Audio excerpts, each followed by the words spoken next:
AFL weather alert, orange tsunami inbound, AFL commentator alert. There are 2 teams playing, even if one of them is not from Victoria.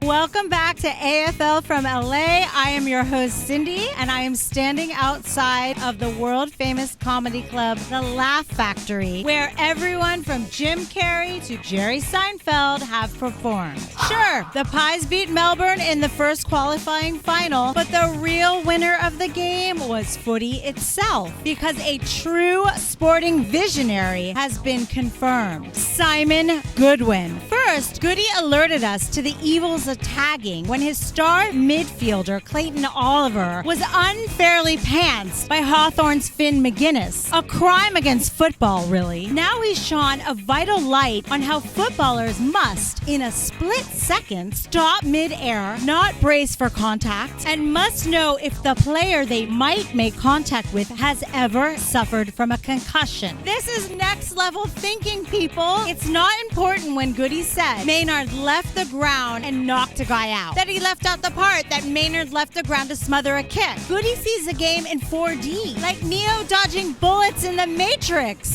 And Goody pointed out how the Dees beat the Pies in every single statistic. Sure, maybe not on the scoreboard, but that's not important. I just want to applaud Simon Goodwin for not only being a gracious sport and a visionary, but for having the best interests of our game at heart. Bravo, Goody. I can't wait to see what gems you come up with next week after your do or die game against Carlton. If you're enjoying this show, you know what to do. Like and subscribe. It really helps other Aussies get to see the show and helps me make more Aussie friends. Best on ground? Blake Acres Fingertips. The recruit of the year's precious digits denied not 1 but 2 goals, sealing a thrilling 1-goal win for the Blues over the Swans. Psst, Melbourne, if I were you, I would be targeting Acres' fingertips from the opening bounce this Friday. The Blues-Swans final had it all. Blurry score reviews, BT calling it, and players running recklessly into each other's fists. Come on! What was Jack Martin supposed to do?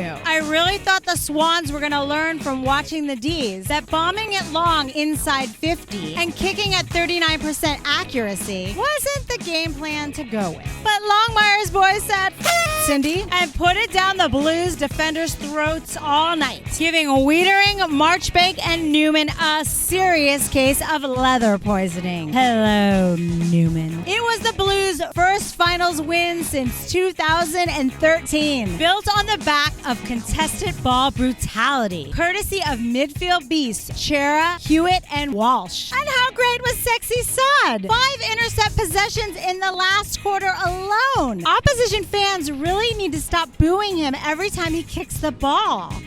The Blues go into Friday night's game without Jack Martin and Big Harry, but the baggers have the midfield muscle to go toe-to-toe with the Dees, plus the firepower up forward to kick a winning score. Can't say the same for you, Dees. So if I had to make a prediction right here and right now, I'd say the Blues are going to do something they haven't done since 1995. Win back-to-back finals games. The Giants outclassed the Saints and broke the hearts of Channel 7 commentators to win at their 11th different venue this year and set up a semifinal showdown against the Power in Adelaide. But let's keep talking about St. Kilda, right, Job and Luke? Okay, I will. A list full of passengers, a boring, ultra-defensive brand of footy, a forward line that regularly goes missing. There was a Giants chant going around the MCG of all places, and they were still reviewing St. Kilda's season. I thought this was the Australian Football League. Where's the interstate representation? Can you imagine if the NFL was controlled by, let's say, Texas, and most of the teams were in Texas, and most of the commentators were from Texas, and the Super Bowl was only ever played in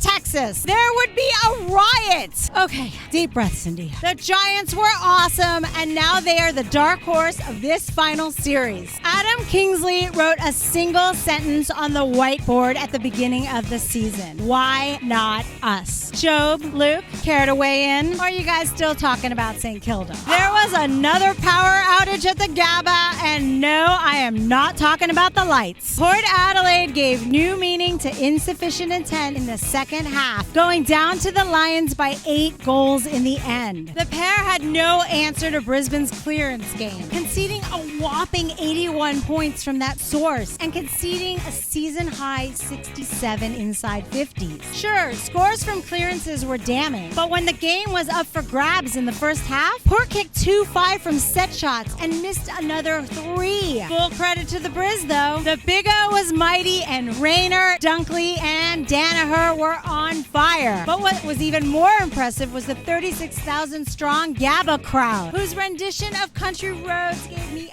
absolute goosebumps. If the grand final was at the GABA, I would be betting all my Bitcoin on the Lions. Wait, do I still have any Bitcoin left? But it isn't, so I'm not. And I'm really sorry, Port fans, but I'm really starting to question whether the Power can handle GWS this Saturday. Buckle up, footy fans. Adelaide Oval is going to be in